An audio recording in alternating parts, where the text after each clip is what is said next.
Aventureiros dos Cristais, Guerreiros da Luz, sejam muito bem-vindos à ressurreição do podcast do Choco Bros com muito estilo. Eu sou sua Whitemate Cristina e hoje eu tô aqui com duas convidadas ultra especiais no meu coração.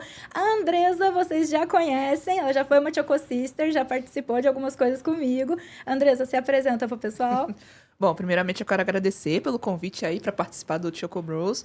Meu nome é Andresa, faço conteúdo de vários jogos, amo fazer conteúdo sobre games. Meu foco é principalmente em Nintendo e tô super animada pro papo hoje aqui. Obrigada por aceitar meu convite, Andresa. E, gente, ninguém mais, ninguém menos que a minha professora de História do Japão, a mulher por trás de todo o meu conhecimento. Às vezes o pessoal vem me falando, nossa, mas como você sabe tudo isso? Eu fiz o curso da Marina Sensei. Por favor, se apresenta um pouquinho, Mar. Muito obrigada pelo convite. Bem, gente, eu tô muito feliz de estar aqui para conversar sobre esse jogo, porque eu acho importante, né? A gente tem contato com tanta coisa de Japão.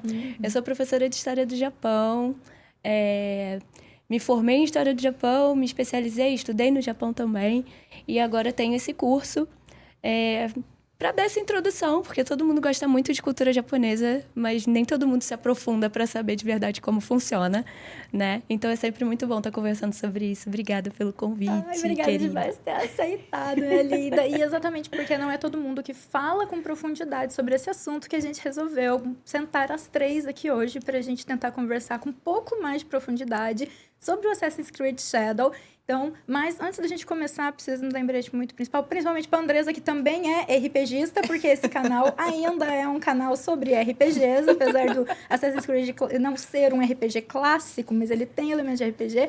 Andrezinha, eu preciso que você conte para os nossos ouvintes qual é a sua classe em RPG. Olha, eu sempre escolho classe de healer em RPG.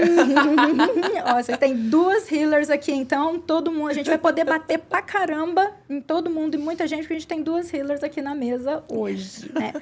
Gente, minha principal motivação realmente para chamar essas duas aqui, tentando não quebrar o microfone, foi toda essa polêmica em torno do Assassin's Creed Shadow. Quando ele foi anunciado, eu obviamente fiquei nas alturas, fiquei delirada. Por quê? Como a Marina Sensei falou, a gente ama Japão. Então, qualquer coisa relacionada ao Japão, em cultura pop, nos filmes, animes, mangás, manhwas, qualquer tipo de produção nacional, internacional, japonesa ou não, a gente acaba despertando um interesse muito grande. E esse especial pegou um dos momentos mais clássicos e queridos e abordados da história do Japão, que é o período do Oda Nobunaga.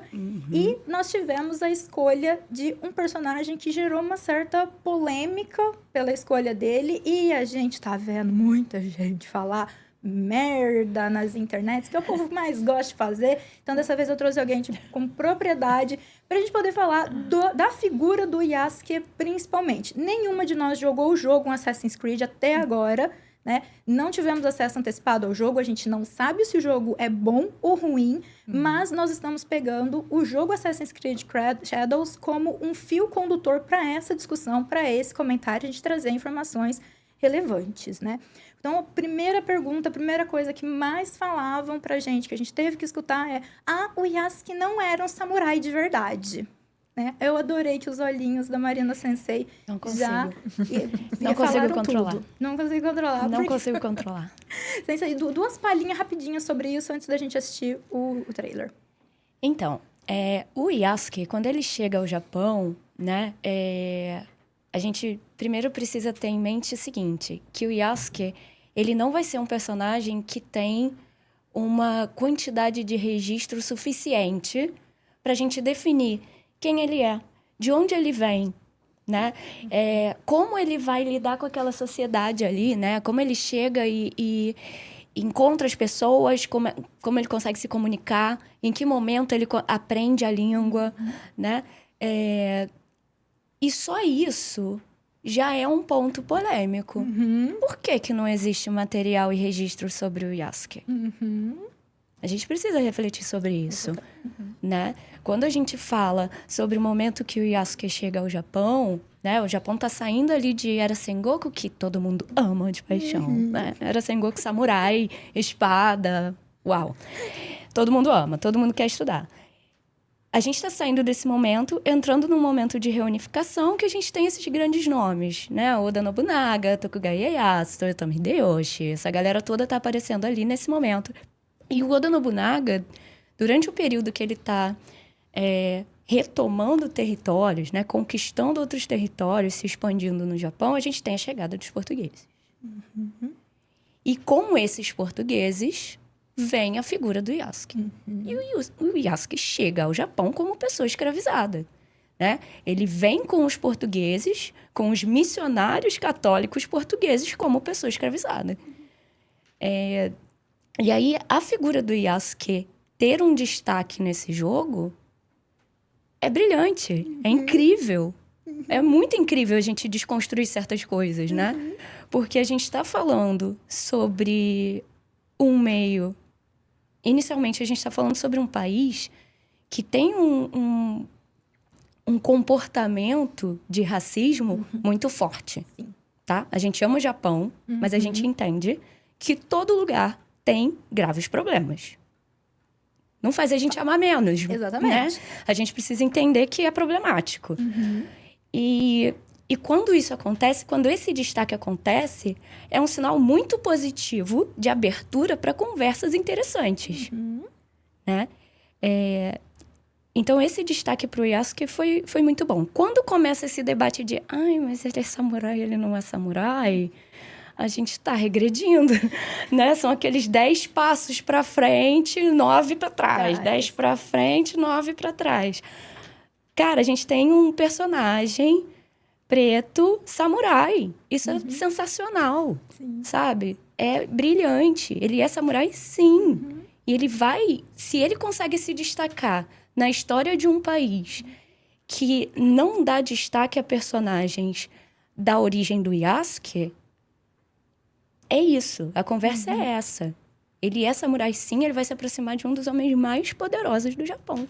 Ponto. E ele vai conquistar esse homem. Ele vai conquistar Exato. o respeito que, na época, foi o homem mais importante do Japão. Sim. Né? E até hoje ele é reverenciado como uma das figuras mais ilustres, mais célebres, mais honrosas da história daquele país. Exato. Né? Então, vamos ilustrar um pouquinho esse contexto histórico que a Sensei trouxe com o trailer. Vamos fazer um react aqui do trailer.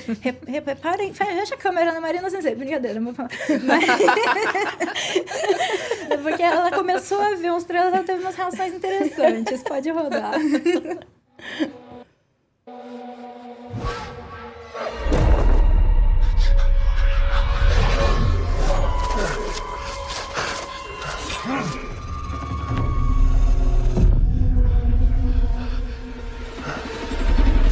Who are you? Who do you serve?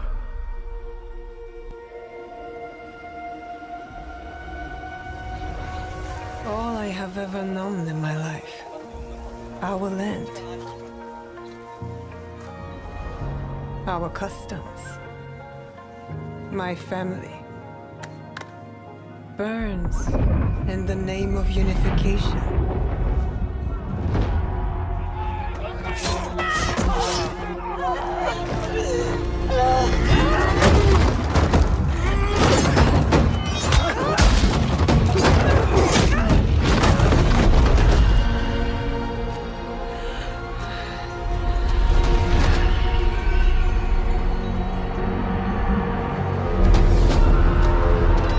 You are still a frog in a well, who knows nothing of the sea. The ocean's filled with new ships, but they all come from the same river. Greed.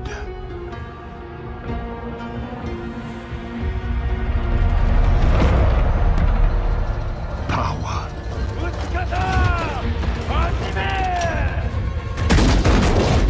Vengeance.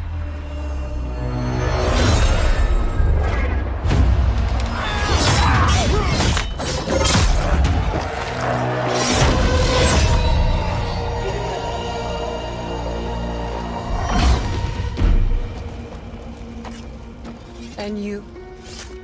Will you continue down that river?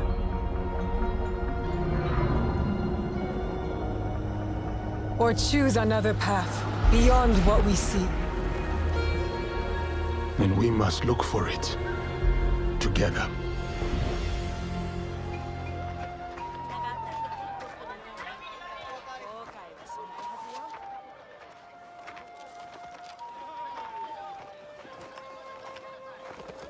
We must learn to trust. Rebuild. And follow the blade.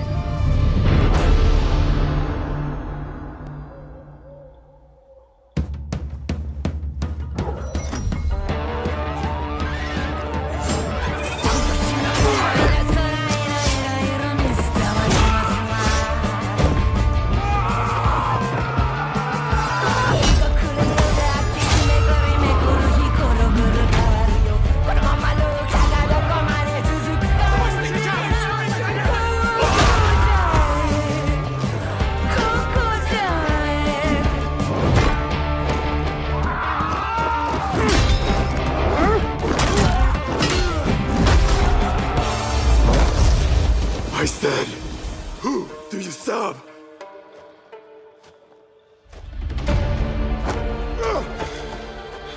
We are the shadows. That served the light.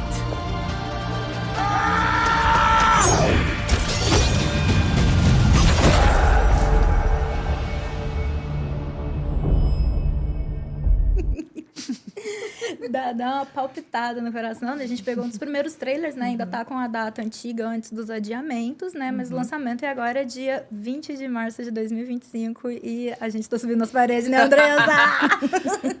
O desespero para jogar esse jogo. Eu quero. Marina Sensei fez umas expressões muito divertidas. Comentários. Eu não consigo controlar. A minha cara me entrega. Eu acho esse trailer muito interessante em muitos sentidos. Tem muitos pontos importantes, né? Lá no início ela fala que a família dela queima em nome da unificação. É, a terra dela, né? A vida dela, que é em nome da unificação. E é interessante porque ela encontra o Yasuke e o Yasuke tá lutando em prol da unificação também. Uhum. Ele tá do outro lado, né? E... Gente...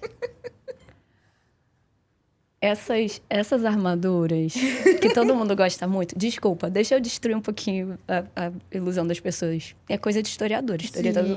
Historiador destrói a ilusão das pessoas. É triste, mas é o que a gente faz. Essas armaduras, né? Belíssimas, todo mundo ama. Lindas. Elas eram armaduras cerimoniais. Eles não utilizavam isso para lutar. É impossível, isso é super pesado, não dá para você se mexer. Como é que o cara vai lutar uma guerra com um capacete que pesa 5 quilos, sabe? Não ajuda ninguém. Então, quando eu vi essa cena deles com a armadura lutando ali na ponte, eu achei muito engraçado. Mas, assim, gráficos incríveis, eles colocam a chegada dos portugueses, né?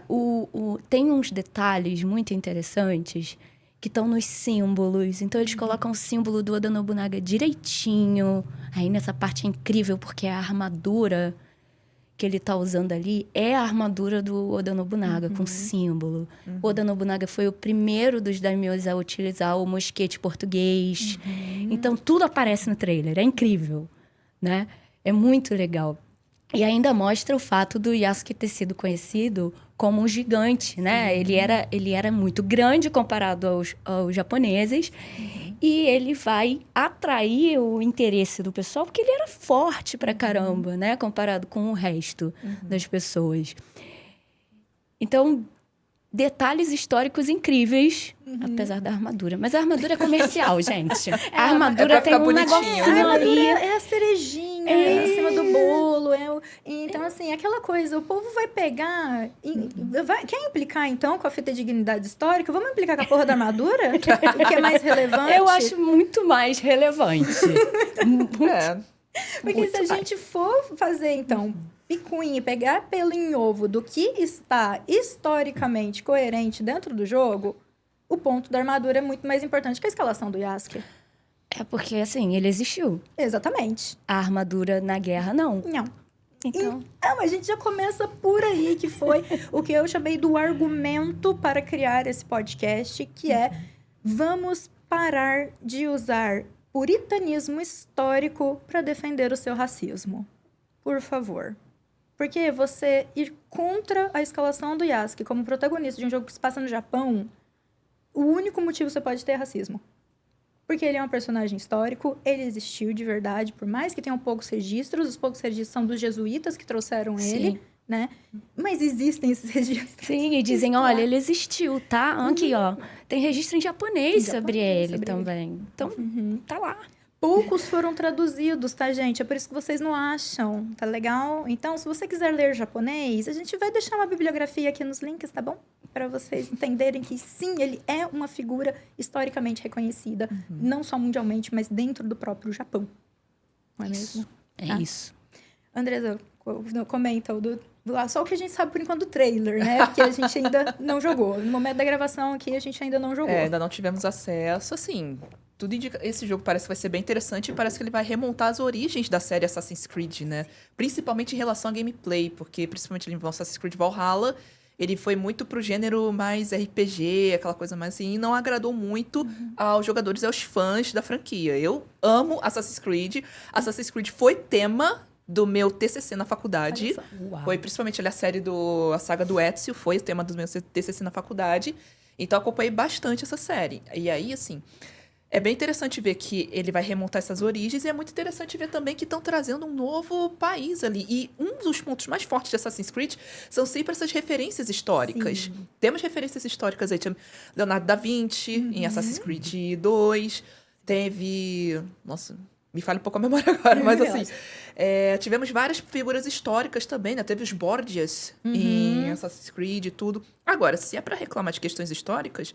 Gente, os Borgias não tinham aquele poder todo que vimos nas outras histórias da nossa série clássica, não, né?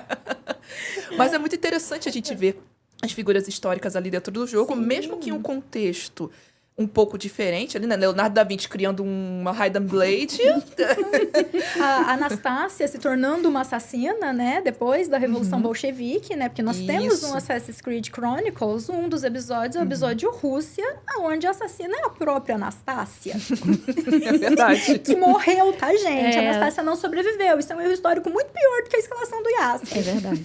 Muito mais fantasioso princesa do que você ter um tanque de guerra. E aí, muita coisa que teve gente que já jogou o jogo, que tiveram o privilégio de jogar o jogo em antecipado, e o argumento das pessoas para não ter gostado de alguns pontos foi que a gameplay do Yasuke, ele é um tanque. Ele é muito forte e muito... Mas ele não é forte, gente? Galera, ele era Ele forte, é tanque. Assim, para de bobeira. A gente tá falando de um homem negro em um Japão onde a média de altura da galera deve ser o quê? 1,60. Ele tinha quase 2 metros de altura. Ele tinha quase 1,90 de altura, de puro músculo. Sim. É óbvio que na visão dos japoneses ele era um monstro Ele era grande. um gigante. Ele era um gigante. É isso. Né? Tanto, o trailer traz pra gente uma cena dele usando uma massa no lugar da espada. Da espada. Eu ia falar sobre isso, né? Ele usa uma massa no lugar da espada justamente para mostrar a força que ele tinha, né?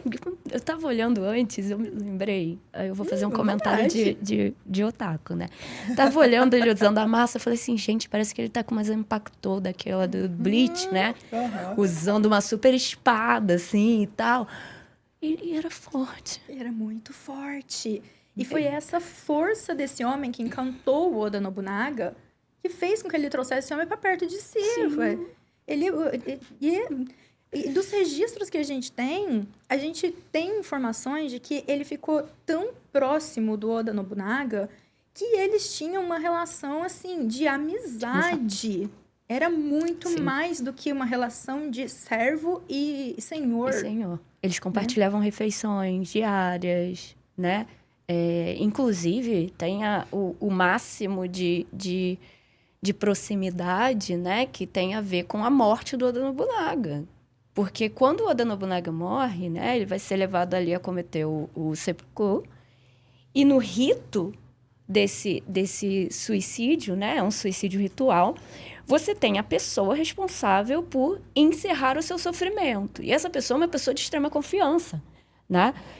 O Oda Nobunaga, ele vai escolher o Yasuke.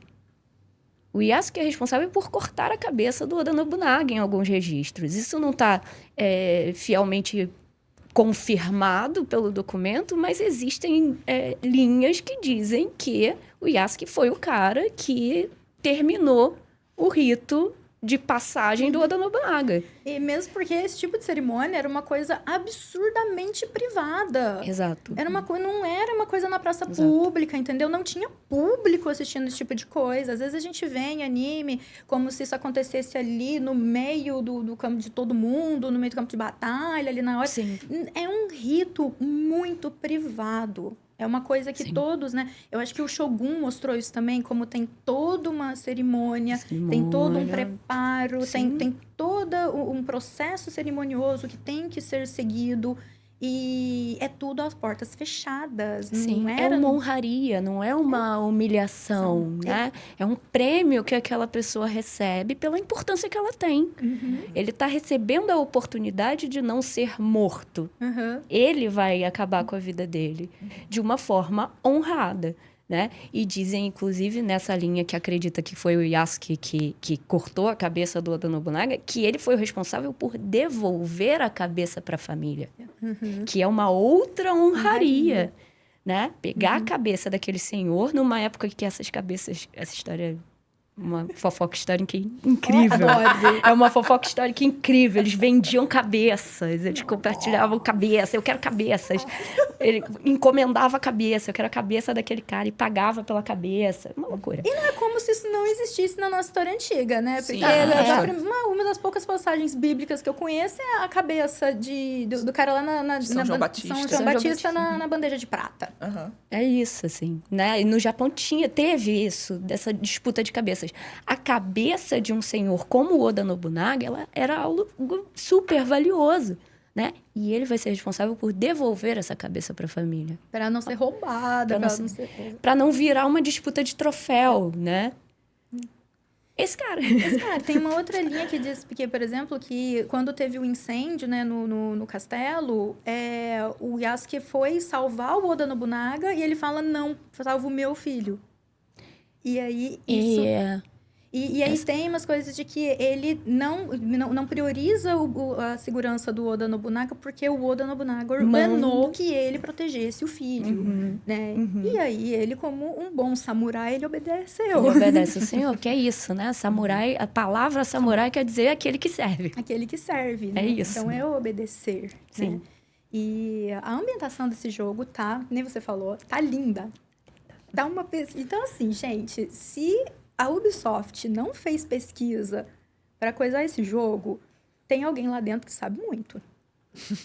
Porque não é possível. Eu sei que a Ubisoft é uma empresa francesa, os franceses têm fama, ainda mais estão com uma fama meio ruim, né? Depois de Emília Pérez, né? Os franceses têm uma fama ruim de não fazerem seus deveres de casa, mas não parece ser o caso aqui. Pelo menos o que estamos vendo sendo apresentado pelos trailers. A gente pode vir a mudar de opinião depois de jogar o jogo? Pode. Se vocês quiserem, me avisa aí se vocês gostarem bastante desse episódio. Depois que a gente jogar o jogo, eu faço outro episódio com as duas. Eu até jogo, tá? Não sou muito de jogar, não, mas eu até jogo pra gente conversar. Ó, tá vendo, gente? Marina Sensei se dispondo a voltar às suas raízes nerds pra poder apoiar a gente, pra poder trazer informação de qualidade pro mundo geek pra gente, né? Mas é. E outra coisa, outro comentário que fizeram direito. Nossa, mas falar sobre o Japão e colocar um protagonista negro, tem que colocar um protagonista japonês. Gente, tem a Naoe. Não é porque... Mas aí a gente tem outra questão, né? Ai, tem que botar um japonês. Ela é mulher. Ela é mulher. Ai, e aí parece que não pode, não é? Não pode ter uma assassina, mas a Anastácia pode. A Naoe, que é totalmente original, né? Com toda a sua licença poética, não pode. Né? Mas a Anastácia pode, tudo bem. Andrezinha, eu acho que você quer comentar alguma coisa. Eu sinto que você quer comentar alguma coisa. Não, também no próximo Ghost of Tsushima vai ter uma protagonista japonesa também. Exatamente. Você acabou de puxar um assunto. Porque a primeira coisa que eu lembrei quando eu vi os gráficos desse jogo foi Ghost of Tsushima. Foi a primeira coisa que veio na minha cabeça, porque a pesquisa de Ghost of Tsushima é impecável. é muito perfeita. É muito perfeita. E tá cheio de licença poética lá dentro também. Eles escolheram de propósito um período que tem pouco registro, exatamente para eles poderem inventar. E a escolha do Yasuke, eu também não duvido que seja por isso. Pode ser. Entendeu? É uma escolha de um personagem que existiu comprovadamente, mas a gente não tem muitos registros, muitos detalhes da vida dele, como a gente tem de outros personagens históricos, né? Você vê, por exemplo, tem livros e livros e livros detalhando com fidedignidade, tipo, passo a passo do que o Oda Nobunaga estava fazendo a cada momento de cada batalha. Sim. Você tem muito... E, gente, não tem espaço para inventar. E olha que os japoneses inventam batatinha em cima desse povo o tempo todo. É verdade. Muito. A gente tem uma série, eu não vou lembrar agora, eu deixo aqui nos cards de comentário, mas tem um anime onde todos os generais da Sengoku são mulheres. E o Oda Nobunaga é uma menininha loirinha, daquelas loli pequenininha, fetichicíssima. É o Oda Nobunaga. Então, não é como se os japoneses não estivessem acostumados a licenças poéticas sobre a própria história. Exatamente. E Exatamente. permitirem isso acontecer, né? Isso tanto que uma coisa que eu não vi muita gente se retratando depois, a galera adorou repercutir a revolta dos japoneses com relação a esse jogo, só que eles não comentaram de que depois que foi feita uma análise, a grande maioria dos comentários em japonês tinha digamos assim, uma linguística de Google Tradutor. Ou seja, eram pessoas que não falavam perfeitamente bem, ou não falavam nada japonês, estavam comentando em japonês para se passarem por japoneses e destilar o racismo. Falta do que fazer, né? Ai, gente, olha. No mínimo. Desperdício de tempo. Desperdício de tempo, desperdício, né? E então, assim, a gente tá vendo como que é uma conveniência essa preocupação histórica. Claro. Muito conveniente, porque o Tom Cruise pode ser samurai, né? E Nioh também, né? E Nioh, aquele loirão lá dos cabelos brancos, olhos azul, também pode, né? Tô reclamando? Não tô reclamando, mas peraí. Se a gente aceita eles, por que a gente não aceita o Yasuke? É uma reflexão mesmo. É uma reflexão muito válida, inclusive. Porque eu não me lembro de ninguém reclamando do protagonista do Nioh, que é uma história que se passa também 100% no Japão, que vai trazer samurais e ambientação japonesa, mas o protagonista é loiro dos olhos claro. Tom Cruise não existiu, tá, gente? Deixa eu contar, o último samurai com cara de Tom Cruise não existiu, tá bom? Não tem embasamento histórico. Não existiu. Tá bem? Muito pouco ali daquela história histórica. Quase nada do último samurai é histórico. Eles também correm no campo de batalha de armadura. Também. Então, isso se chama arte, pessoas. Isso se chama arte da cinematografia, do entretenimento sendo disponibilizado agora em um jogo, do mesmo jeito que ela já foi disponibilizada em filmes, do mesmo jeito que ela é disponibilizada em quadrinhos, em romances, e tudo e tal, né? E, Andresa, me conta, quantos protagonistas pretos a gente tem no mundo dos jogos? Poucos. Qual é o problema? Quantos Assassin's Creed a gente já teve com protagonistas brancos europeus, descendentes de indígenas? A gente tem um que é um descendente de indígena norte-americano. John Connor, ele né, é do 3, não é? É do 3. Do 3. Isso. E, gente, não existiu John Connor também não, tá bom? Esse nem existiu.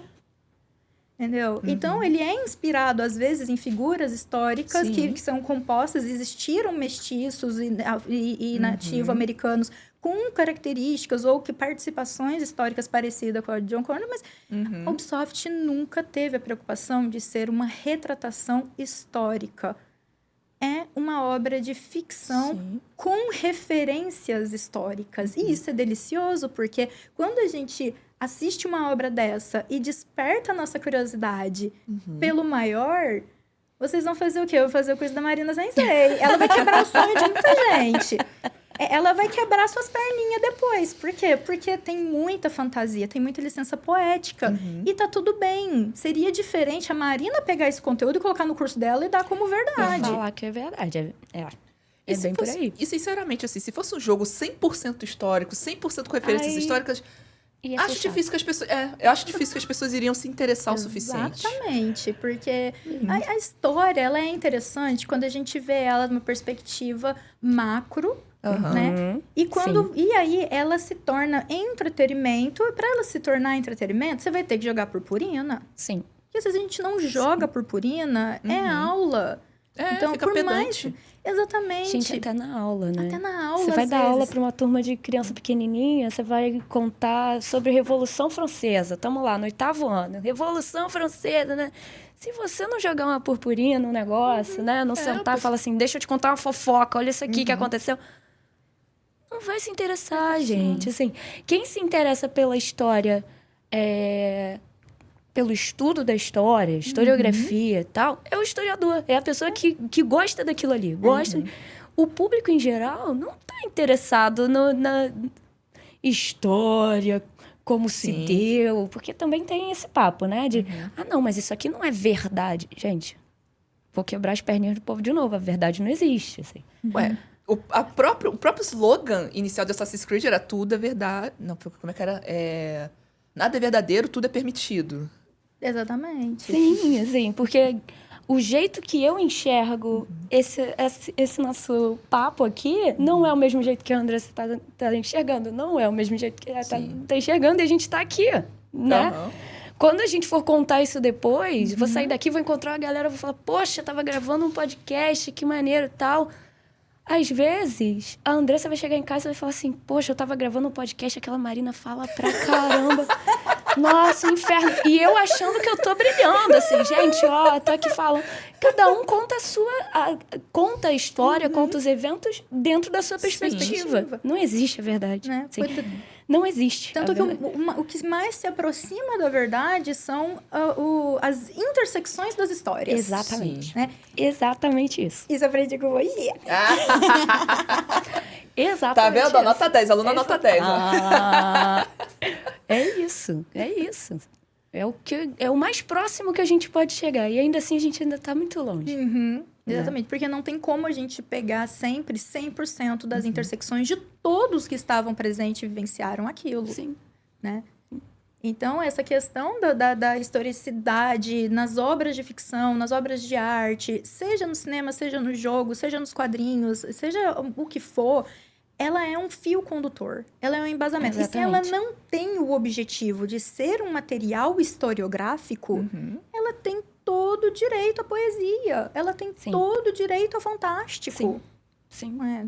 E fica muito mais legal. Fica muito mais legal, gente. Eu tô pirando nesse jogo, eu tô hypada nesse jogo desde que eu vi o primeiro trailer. Gente. Nossa, Entendeu? foi incrível. Quando passaram o primeiro trailer, foi uma sensação de caramba. E é lindo o jogo, sabe? Tá muito bonito. Ele tá Tá muito realmente bonito. maravilhoso. Uhum. E Marina Sensei pode explicar um pouco melhor essa chegada dos portugueses. Porque No Japão. no Japão. Sim. O que acontece, pessoal? Essa chegada dos portugueses, ela vai acontecer naquele momento, no mesmo momento, né? Que eles vão bater aqui na nossa porta também, né? Os portugueses estavam tentando expandir mercados, eles já tinham mercados na China, né? E eles vão ouvir sobre o Japão. E isso é engraçado porque tem um pouco a ver com a conversa que a gente teve sobre o tamanho do Yasuke e tal. O Japão, durante muitos anos, ele foi conhecido como um país de anões. Nossa. Porque todo mundo era pequenininho. E falavam do Japão desse jeito, terra de anões. Terra de né? anões. E Era o país de Wa é ainda, né? o reino de Wa. Reino de Wa. Ela lembra de tudo maravilhoso. O reino de Wa era o reino dos anões, né? E esses portugueses, quando estão lá na China, eles vão ouvir sobre esse lugar que ninguém tinha chegado ainda. E tudo que eles queriam era chegar em lugares onde europeus não tinham pisado, né? É aquela história do descobrimento. Eles vão ouvir sobre o Japão e eles vão para o Japão, né? Inicialmente, esses europeus chegam lá como náufragos. Navio naufraga, chega alguém lá e volta contando, gente, tem mesmo. Tem mesmo um país ali, que loucura, tem gente e tal.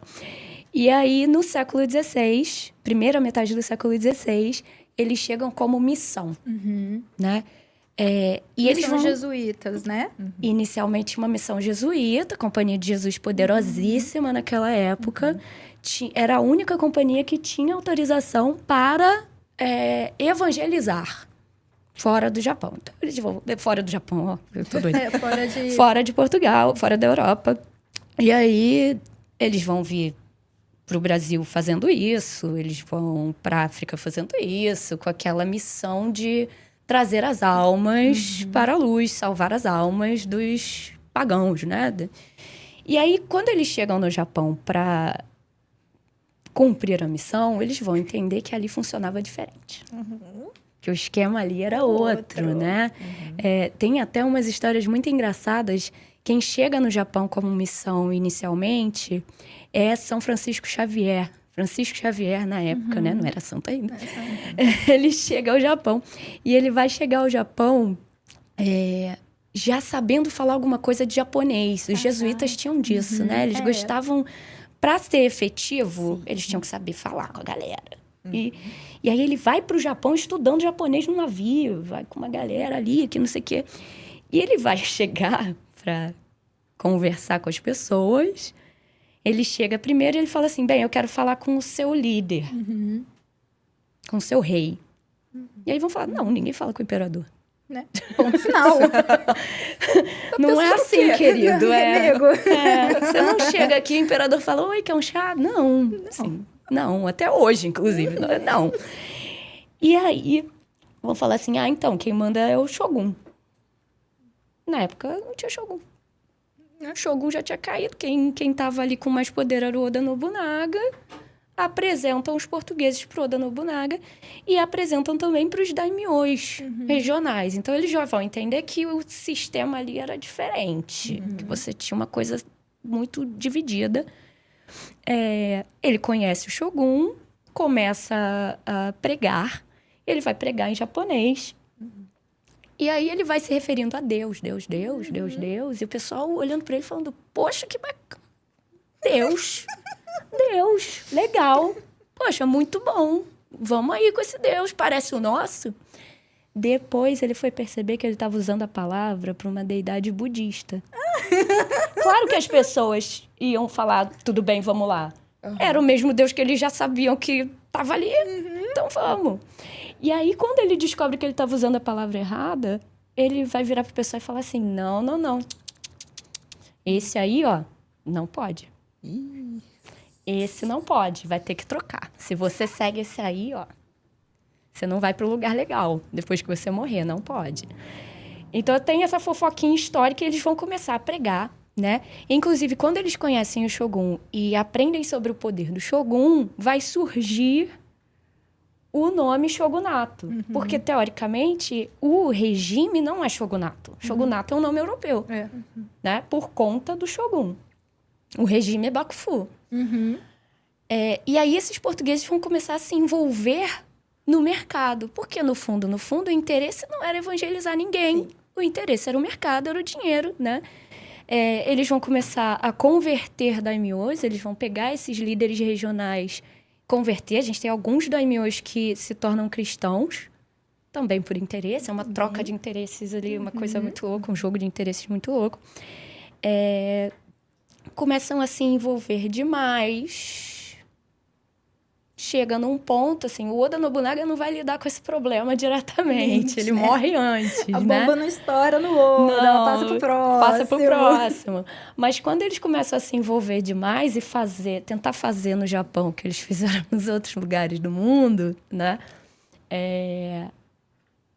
No Japão, eles não vão receber a mesma guarida, né? A mesma proteção que eles vão receber nos outros lugares. Então, o cristianismo acaba sendo proibido, eles são expulsos. Quem não vai embora, né, que permanece lá na missão, é morto. E a gente vai ter aí quase 300 anos de cristianismo proibido no Japão por conta dessa ação de se intrometer, na verdade, né? Do funcionamento dos outros países. Eles se intrometem.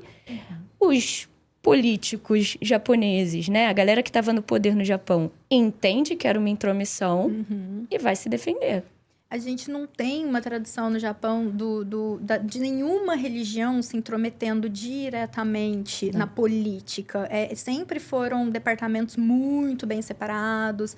E aí, quando os cristãos chegam já muito diretamente tentando forçar isso, não faz o menor sentido para aquela população. Não Não faz. faz o menor sentido para aquelas lideranças. Pois é. Então, algo que eles não conseguem manipular. Assim, lógico, tiveram alguns daimyons que se converteram por interesse tudo e tal. Então, talvez um ou outro até caísse na lábia.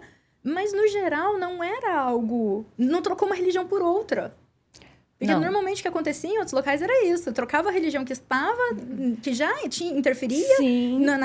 naquela política. Trocava aquela religião pelo cristianismo. Sim. Então, eles conseguiam fazer essa troca porque meio que já existia, já era cultural, digamos assim, Talvez. entre aspas. Não exatamente cultural, mas não era algo tão estranhado Não. em outros locais. E no Japão, não, a coisa era muito bem... E tem uma diferença ali Tem. também, assim, porque o fato do Japão ser um arquipélago, porque, assim, por que eu tô falando isso? Que em alguns momentos da história do Japão você até tem Sim. o budismo interferindo ali, né? Acontece. Acontece, mas muito localmente, né? E muito dentro da cultura. Sim. Essa é uma diferença importante. Porque quando a gente fala de Japão, o Japão, por ser um arquipélago, ele é isolado até geograficamente, né? Então, o Japão funciona nas regras do Japão. Bom, Ponto. Até hoje, assim. Até hoje. Até hoje, assim. Gestão Né? japonesa. Então, quando eu presto consultoria, às vezes, né? Que eu fiz o trabalho com o Edu lá no Japão. Quando você vai conversar com uma empresa japonesa, você tem que respeitar os trâmites cerimoniais. Exatamente. Entendeu? Por mais que a empresa... Tem empresa internacionalizada que já não dá tanta bola para isso. Ou, que não, ou releva porque já sabe que tá lidando com isso. Mas quando você respeita os trâmites cerimoniais da cultura japonesa, você cresce imediatamente. exato. Nos Exato. olhos dele. Imediatamente. Você pode Exato. não ser o melhor, mas você já cresceu porque você demonstrou respeito e interesse pela cultura. Sim. E isso, ó, desde que o Japão é Japão. Quando esses caras chegam, eles chegam se intrometendo e atropelando. É uma galera de fora, né? Da mesma maneira que os portugueses vão ter muito preconceito com os japoneses vão ter um preconceito imenso com os portugueses, né? Os portugueses vão ter aquele mesmo preconceitozinho de falar assim, nossa, eles tomam banho todo dia. Tem registro por escrito disso, né? E os japoneses vão falar, quem são essas pessoas? Eles têm um cheiro horrível. Né? Então, o Japão não permite porque aquilo não é japonês. Então, Né? então não faz sentido. Não faz sentido. Não tem porquê. Não. Né? E eu acredito que a gente vai ver muito disso no jogo, por causa do período que está sendo retratado. Então, a gente vai ver muito disso do cristianismo, do padre, tentando se meter ali na política, e vai ser repudiado ali na hora. Sim. Né? Então, eu acredito que isso vai estar dentro do jogo, né? Vai Algo com é bem certeza. provável que a gente veja isso sim.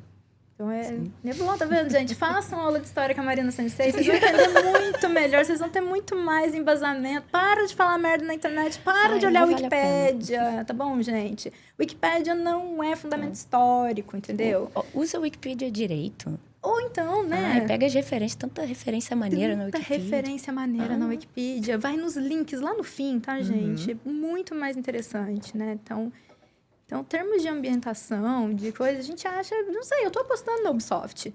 Eu tô querendo acreditar neles. Posso morder minha língua? Posso. Gente, ninguém é perfeito. Eles mostraram só o trailer. Não tivemos o privilégio do acesso antecipado. Entendeu? Quem sabe nos próximos, né? O Ubisoft patrocina nós. Quem sabe no futuro, né? Então, mas Agora, olha, vale lembrar também que, graças a essas expedições, né, dos espanhóis e também dos portugueses, uma empresa japonesa de games muito famosa surgiu.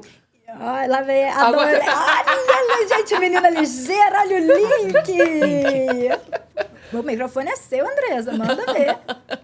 Não, porque justamente assim, como eles não tiveram muito sucesso ali... Quer dizer, os jesuítas não tiveram sucesso, até a historiadora que pode me corrigir, né?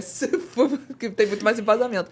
Os jesuítas não tiveram sucesso ali, né? Com a religião e tudo. Mas os marinheiros, eles tiveram muito sucesso. O Hanafuda jogos de cartas, né? Karuta, que eu aprendi com a minha Karuta. professora de japonês. A Karuta se popularizou muito ali. Depois foi criado o Hanafuda, e foi proibido durante muito tempo, por causa justamente... a gente não queriam nada do cristianismo. Então, nada que fosse de outros povos, outras culturas, nada ali. Mas não conseguiram, aí começou o Hanafuda, começou a Nintendo começou ali a trabalhar com o Hanafuda, e ela virou essa gigante do Japão que é hoje em dia. Exatamente. É verdade. É verdade. Então, a gente tem que agradecer aos portugueses. Então, pelo menos pela Nintendo. A gente Só um agradece. pouquinho, a gente agradece um cadinho pela fundação, né? Por ter dado um embasamento para a fundação da Nintendo, que a gente chama Nintendo também, tá? É verdade. Então, e a gente vê até nesse exemplo que a Andresa trouxe, a capacidade japonesa de pegar o estrangeiro e transformar em algo seu. Não é, Sensei? Gente, essa cara que eu faço quando meus alunos acertam os exercícios também, tá? Olha. Prometo que acertarei os muito a próximos. pena. É aquele momento que você pensa assim, cara, vale a pena. Vale muito a pena. Incrível. Então, porque realmente... E não duvido que esse jogo, apesar de não ser japonês, ele tá entre os 5 mais vendidos no Japão. Ele já tá... A pré-venda dele tá no top das listas de pré-venda. Entendeu? E isso... Já é um sinal. Já é um sinal. Já é um O sinal. Japão adora tudo que quer falar dele. Entendeu? Exato. Se tem uma coisa que o Japão gosta, é que você fala dele. Não, e entendeu? assim, é sinal de que as pessoas assistindo o trailer, né? Antes de saber como é o jogo, já se enxergaram ali. Já se identificaram de alguma forma. Enquanto o povo na internet está falando sobre Yasuke, os japoneses mesmo, não é a galera do chat GPT, né? Sim. Gostaram do jogo. Gostaram do jogo. Exatamente. Eu quero mexer num vespeiro agora, gente, que é o seguinte. Um dos pontos que eles falaram, né? Dessas merdas da galera falando na internet. Primeiro, né? A gente já falou do puritanismo histórico, que esse foi o principal, a gente já quebrou. Eu acho que... Acho que né? sim. O outro foi essa questão que não só no Assassin's Creed, mas em outros jogos também vem falando muito, que é de forçar a agenda. Né? De forçar a pautas, forçar agendas, né? Vou deixar vocês comentarem primeiro, depois eu dou minhas 2 palhinhas. É a galera do mimimi, né? Exatamente. Né? Porque é como se a Ubisoft estivesse forçando a agenda da diversidade no Assassin's Creed. Estivesse impondo diversidade às pessoas. Mas não sei, põe pra fora. Aqui pode até palavrão também, tá tudo liberado. Vou esperar. Deixa a Andresa falar primeiro. Eu vou tomar aqui um café. O podcast é mais 18, tá? Então, se a gente sair palavrão aqui, tá liberado. Não, e a questão é que, assim, o pessoal tá perdendo um pouco a linha com esse tipo de pensamento. Porque, assim, até recentemente teve o lançamento do jogo Split Fiction, que tem 2 protagonistas mulheres. As pessoas estão falando, teve forçação de barra, forçou a agenda e tudo. E aí, o próprio criador do jogo chegou e falou assim, gente, não tem forçação de agenda nenhuma, são as minhas filhas que estão ali no jogo. Então, o pessoal, tipo... são argumentos muito infundados, sabe? Porque, assim, tem vários jogos que tem protagonistas mulheres, tem vários jogos que tem protagonistas de outros gêneros. E, assim, a gente viveu aí uns anos 80 com a Samus sendo protagonista. A gente só sabe que é a Samus depois no final. Mas, assim, foi a primeira protagonista mulher. Tivemos aí vários jogos com protagonistas femininas e tudo. Então, assim... E ninguém nunca reclamou, sabe? Durante décadas, ninguém nunca ficou falando que... tá forçando a agenda. Tá forçando isso. Gente, não é forçação. É justamente o que a gente tá falando. É a licença poética para poder criar jogos e poder criar histórias ali com diversos personagens, com diversas... como é que se fala? Com diversos... Perdão, esqueci a palavra certa. Mas, por exemplo, o primeiro Assassin's Creed passa todo ali no Oriente Médio. O protagonista é árabe, o Altair. Foi forçação de agenda eles terem criado essa série por causa disso? Prince of Persia também, é todo ali ambientado no Oriente Médio.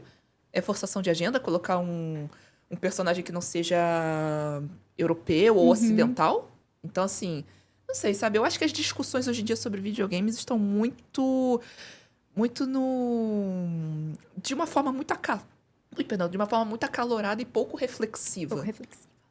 Exatamente. Sim. Isso é fato. Sim mesmo. E toda vez que falam de forçação de... Ai, perdão, Marina, você fala? Não, pode. Não. Toda vez que falam de forçação de agenda, pra mim, eu tento fazer uma reflexão, porque pra mim também seria muito fácil reagir de forma raivosa, porque quando finalmente eu estou me sentindo representada no Meloy, quando finalmente eu estou me sentindo representada numa protagonista feminina que não é hipersexualizada, entendeu? Isso é uma forçação de agenda. Só que, e a agenda que está sendo forçada em cima de mim a vida inteira, que é da mulher gostosa objetificada? Isso não é forçação de agenda? Não deixa de ser uma agenda do patriarcado?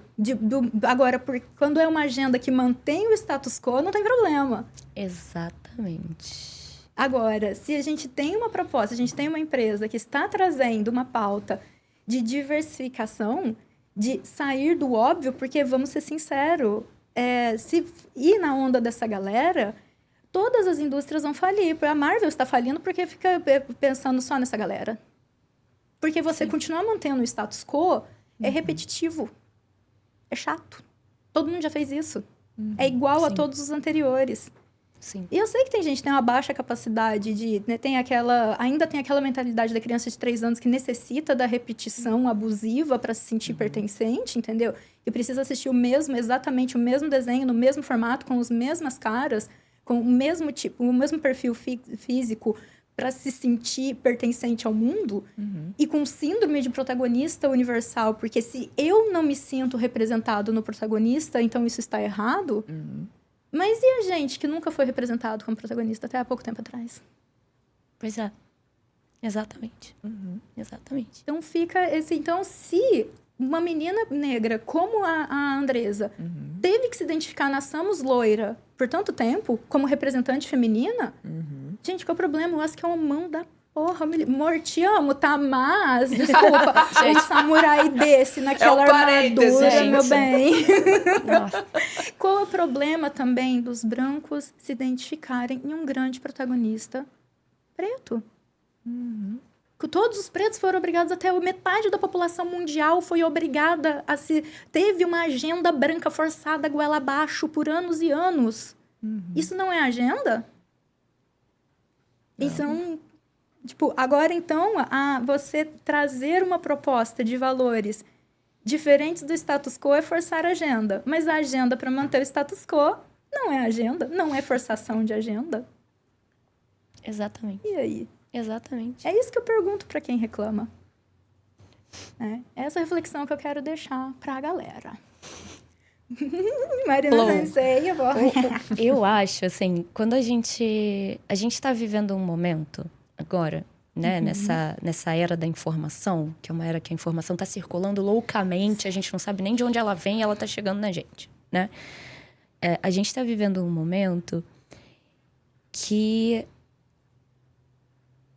Quando eu penso numa pessoa que diz que é uma forçação de agenda, tá? Eu imagino aquele cara que vira e fala assim, mas tudo agora é isso, que mimimi, que não sei o quê, que nananã. E é interessante, eu tava ouvindo a Andressa falar aqui, eu tava pensando, né? Assim, a diversidade é o que a gente vive, é a realidade, né? E eu acho que as pessoas, elas estão com uma dificuldade muito grande de lidar com a realidade. Eu acho que, finalmente, as pessoas estão tendo que encarar que a realidade dela de ir para a escola particular e só conviver com brancos não é a realidade do mundo. Do mundo, exatamente. Né? Você não tem... por mais que durante anos e anos e anos a gente tenha sido forçado, né, a engolir um padrão, uma informação padrão, né? A realidade não é essa. E quando a informação começa a circular de um jeito louco e rápido e numa quantidade absurda, a gente começa a ver que a nossa realidade, ela é um pedacinho muito pequeno da realidade mesmo. Né? Do mundo. Então, representatividade não é impor uma agenda, é mostrar que o mundo é diverso. Sim. Que tudo é diferente, assim, que nós somos diferentes entre nós somos indivíduos, ninguém é igual a ninguém, né? E a gente... Eu gosto muito da ideia de que tudo é político, Sim, tá? Viver é político. viver é político. Viver é político, né? E quando a gente fala sobre bandeiras... Ah, tá forçando uma bandeira. Não, você vive aquela bandeira. Você vive isso, né? As pessoas vivem aquilo ali. E quando você dá destaque para determinado assunto, você está dando destaque para um grupo de pessoas Sim. que merecem destaque, como qualquer outro grupo, né? A gente teve um grupo muito específico tendo destaque por muitos anos. Muitos anos. Muitos anos. E esse destaque não é que... Ah, não, mas esse grupo agora não merece mais nenhum destaque, porque já teve destaque por muito tempo. Não é isso. Não é isso. Até porque muito dificilmente esse grupo vai deixar de ter destaque. Exatamente. Depois de tanto tempo, né? Mas a gente precisa entender que a parte brilhante da nossa diversidade é a própria diversidade. Exatamente. É a gente entender que o nosso mundo ele se constrói com grupos diferentes, com pessoas diferentes, com pensamentos diferentes. E quanto mais a gente conhece esses pensamentos diferentes, mais rico a gente se torna, né? Exatamente. Porque esse mesmo pensamento que vem sendo repetido ao longo de muitos anos, ele levou a gente por um caminho que hoje a gente sabe que não foi bom, não foi legal, Sim. né? Então a gente precisa desconstruir isso de certa maneira, a gente precisa sair dessa linha, né? Só que no momento que a gente está vivendo agora, a falência desse modelo, né? Desse modelo capitalista, desse modelo que visa lucro acima de tudo, está despertando nas pessoas, ao invés de despertar uma busca dentro dessas informações todas, uma busca por reflexão, por desconstrução, né? Tá levando a galera ao contrário. A virar e falar assim, mas que mimimi. A rejeitar a existência do outro, porque quando você... Tudo bem, tem muito argumento que vai muito na sua linha de raciocínio, que é, mas eu não jogo videogame pra ver a realidade. E é uma mentira. Mentira. Você está mentindo. Porque quando você senta para jogar o seu joguinho com o samurai branco, você está querendo você viver a sua realidade como pessoa branca num mundo de samurai. Sim. E Exatamente. além disso também, eu acho que outra coisa que tem acontecido também, como as informações estão muito globalizadas, importam-se pautas de outros países que nada tem a ver com a nossa realidade. Exato. Importa-se pauta da Europa, dos Estados Unidos, e lá tem uma realidade totalmente diferente da nossa, sabe? Os grupos étnicos e tudo são diferentes dos nossos. Então, assim, o pessoal tá misturando alhos com bugalhos, sabe? O pessoal tá misturando muitas coisas, e eu acho que é justamente isso. Eu acho que também falta você... E eu acho que também as pessoas estão tanto tempo na internet, que elas acreditam que aquilo dali é a realidade. Se a gente sair da internet, pega um trem, um ônibus, sei lá, 5 horas da manhã, 6 horas da manhã, para poder ir trabalhar, a realidade é muito maior do que aquele recorte que a gente vê na internet, sabe? A gente vê pessoas de tudo quanto é jeito, de tudo quanto é tipo. Vai lá na Estação da Luz, ou, por exemplo, aqui no Rio de Janeiro, na Central do Brasil. Sei lá, 7 horas da manhã. É uma realidade muito, muito maior do que o que a gente vê nesse recorte da internet, nesse recorte de videogames. É uma coisa muito, muito pequena. Então, assim, eu acho que as pessoas estão fechando muitos olhares delas, sabe? A capacidade empática das pessoas está muito limitada. A capacidade limitada. de... Uma coisa, um comentário que eu fiz em um dos trailers da Ubisoft, né? Que eu falei, né? Que sim, era um personagem de história, parará. Uma das coisas que vieram me atacar foi, né? Por que você, que não é preta, tá defendendo a causa preta? Eu falei, porque existe uma coisa em mim chamada capacidade empática. Não é porque eu não sinto a dor deles que essa dor não existe. Não é porque eu não sofro na minha pele que aquilo não existe. Exato. Entendeu? E tem uma galera aí muito maluca que pauta o mundo baseado exclusivamente na sua própria vivência. Exatamente. Né? Então, óbvio que você... por toda a construção histórica das nossas sociedades, você tem uma elite branca que consome muito mais porque tem muito mais dinheiro. Muito mais acesso. Então, não é porque tem menos jogadores, porque a quantidade de mulheres que jogam videogames é pequena, então a gente não vai. Então, para a empresa não é comercialmente interessante. Por que será que tem tão poucas mulheres que jogam? Será que não é porque elas não se identificam? Será que não é exatamente porque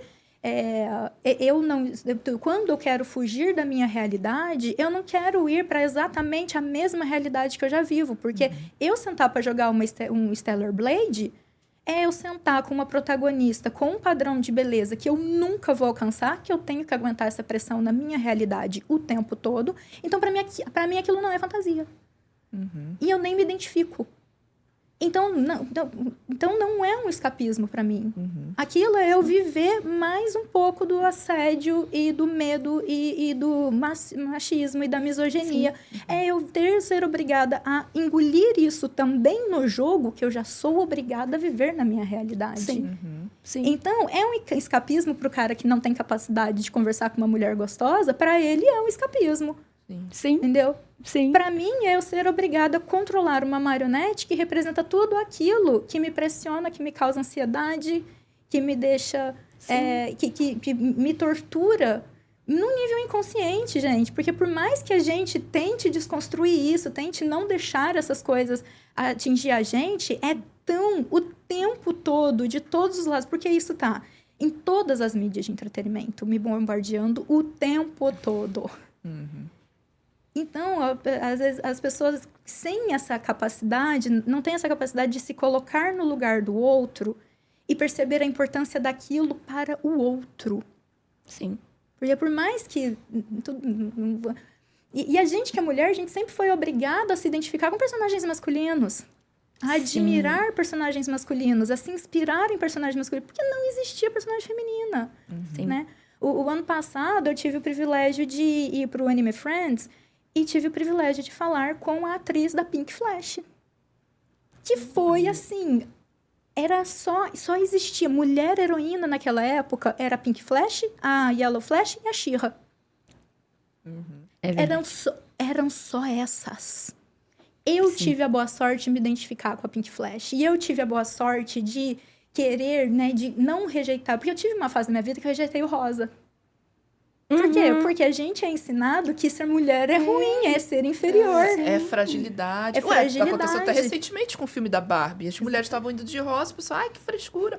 Ai, que isso, ai, que aquilo. Ai, que histérico. Fora a imposição, né? De assim, meninas usam rosa, meninas usam azul. Você só pode fazer isso aqui e seu irmão, homem... pode fazer todo o resto. Todo o resto. Né? Você é limitada, mas ele não. Sim. E isso acontece em níveis inconscientíssimos. E às vezes a gente tem pessoas que muito mais iluminadas, sensatas, e que mesmo assim você percebe como elas dão uma escorregada de vez em quando, porque tá no inconsciente. É algo que você vive tão imerso. É um inconsciente coletivo, né? Sim, na verdade, que permeia permeia a nossa sociedade. E toda vez que a gente reforça isso, a gente está falando que esse é o certo, esse é o normal. Quando a gente olha para o mundo e vê que o mundo é muito maior do que essa bolha dominante, entendeu? E começa a tentar mostrar, vamos ver um samurai preto? Super bem modelado? Vamos ver uma japonesa como protagonista? Vamos ver uma japonesa como protagonista? Uma mulher ninja, Uma mulher ninja. Que outra coisa histórica aqui também, né? Que existiram também muito mulheres samurais. Por que não temos nenhuma obra de ficção com a Zona Budeixa? Exatamente. Assim, as pessoas não têm ideia, né? Quando aparece uma mulher como guerreira, fala assim, lá, ó, forçando uma agenda, botando uma mulher só para ter representatividade, né? Tá na cota das mulheres do jogo. Gente, existiam grupamentos militares femininos durante a Era Sengoku. As Zona Budeixa eram samurais. Elas eram mulheres guerreiras com treinamento militar. E elas vão existir até a Era Edo. sabe? Elas têm representatividade, elas vão lutar, elas vão para o campo de batalha. A gente tem grandes nomes femininos na história do Japão que lideram grandes batalhas, né? Mas isso, conforme o tempo vai passando, né? E essa verdadeira agenda de patriarcado vai sendo imposta, essas mulheres elas vão sendo escondidas, esses personagens vão sendo escondidos. Então, é o Yasuke que é escondido, e aí quando ele é recuperado, o pessoal fala assim, ué, mas que é esse cara? De onde ele saiu? veio? Vocês estão inventando personagem. Não! Né? Ai, a mulher luta. Aliás, há muito tempo. Né? Durante muito tempo. E eu acho, assim... existe aquele meme na internet agora falando que os historiadores de hoje vão ter muito trabalho, né? Para contar o que está acontecendo. No futuro, coitados dos historiadores. Que eu acho que nesse viver político que a gente tem nos últimos anos, né? No contrário da circulação da informação, a gente teve o afastamento das pessoas. E quando a gente teve o afastamento das pessoas, outras agendas surgiram. E aí são agendas que a gente precisa falar que são agendas e que são problemáticas. A gente teve um retorno de determinados pensamentos com muita força, pensamentos que nunca mais deveriam aparecer na história da humanidade. Então, quando a gente vê o crescimento de uma extrema-direita... Isso não é assim, nossa, poxa, liberdade... Não é liberdade de expressão, galera. Esse é o tipo de expressão que não tem que existir. Desculpa, né? Não pode ter liberdade para você ser uma pessoa racista, xenofóbica, assassina, né? Não pode existir essa liberdade. Isso tinha que ser varrido. Isso tem que ser varrido. Isso tem que ser apontado como uma forçação de agenda. Você está me forçando uma agenda. Quando você vira para mim e diz que você... não pode jogar um jogo com um protagonista negro, você está me forçando uma agenda de extrema-direita que não pode existir. Quando você diz que uma mulher não pode aparecer num protagonismo, você está me forçando uma agenda de patriarcado que não pode existir. Essa é a parada. A gente tem que andar no caminho contrário. Porque a pandemia veio, nesses últimos anos, para reforçar sentimentos horrorosos. Quando a gente fica isolado na nossa casa, né? Mente vazia, oficina do diabo. Né, galera? Você fica isolado na sua casa, você está recebendo informação no computador, você está vulnerável, os seus filtros todos caem e tudo que você lê é verdade. Até que a vacina traz microchip, né? Você lê aquilo ali e fala assim, meu Deus, será que vai ter um GPS em mim e a China vai me achar? Eu aqui na Tijuca, Rio de Janeiro? Os seus filtros caem, você está vulnerável. Né? Então, depois dessa pandemia, a história vai ficar muito complicada porque a gente tem as pessoas vulneráveis, as pessoas recebendo informações erradas, em massa, estando vulneráveis. E uma manipulação do egocentrismo dessas pessoas. Então, são pessoas que têm tanta certeza da importância dela no mundo que a China quer saber o que você tá... Sabe? Quer saber se eu tô no McDonald's comendo um McFish e se eu pedir uma água ou um refrigerante. A China quer saber de mim.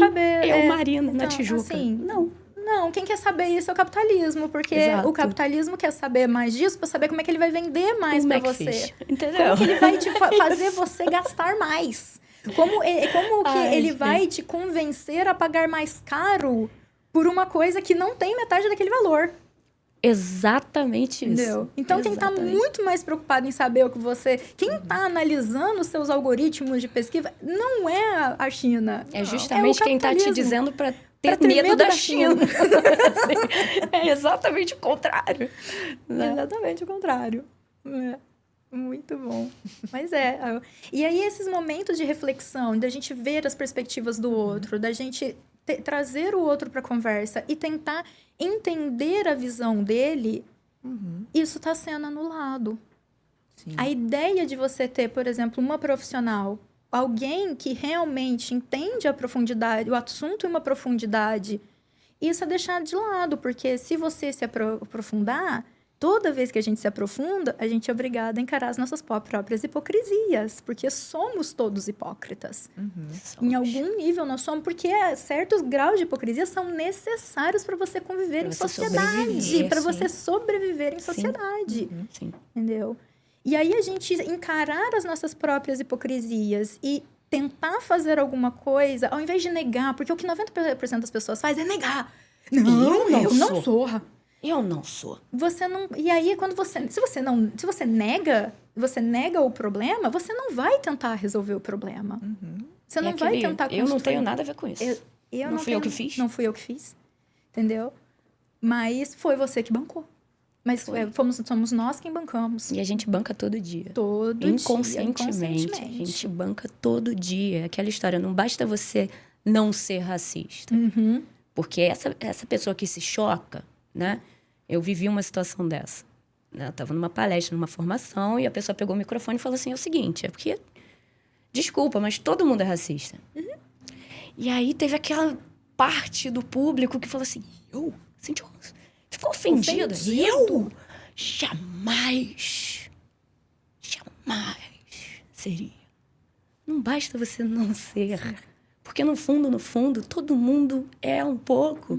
A gente tem isso na gente, sabe? Isso foi bombardeado na nossa cabeça de formas diversas por muito tempo. Isso foi normalizado da nossa vida, que é desconfortável você encarar. Entendeu? E você reconhecer que você faz parte de um privilégio. Eu faço parte de um grupo privilegiado. É isso. Eu tenho que reconhecer que eu faço parte, entendeu? Então, por mais que eu vou levantar a bandeira feminista, lógico, porque eu sou mulher, porque me dói na minha pele. Mas não é porque não dói na minha pele que eu vou tentar baixar a bandeira do outro. E assim, eu não basta você não ser racista. Eu não sou. Você tem que ser anti. O movimento é esse. Né? É você ser antirracista. Não é? Não, mas eu não sou, não tenho nada a ver com isso. Ó. Eu acho que as pessoas não entendem que a omissão é um crime também. Exatamente. Você se omitir, você falar assim, não, isso não me... Você ignorar o que está acontecendo é você deixar acontecer. É você ser, entendeu? E isso não só racismo, feminicídio, machismo, homofobia, transfobia, entendeu? A famosa história do... Mas eu tenho até amigos que são... Galera, sabe? Pelo amor de Deus, isso é 2025. tão antigo. 2025, sabe? Gente. Já se foi um quarto do século novo. E quando a gente, na nossa idade, repete determinados comportamentos, e isso é uma coisa que me choca mais... do que um burro velho falando besteira, tá? Isso é verdade. Quando a gente repete determinados comportamentos, a gente tá passando para uma nova geração que esses comportamentos são aceitáveis.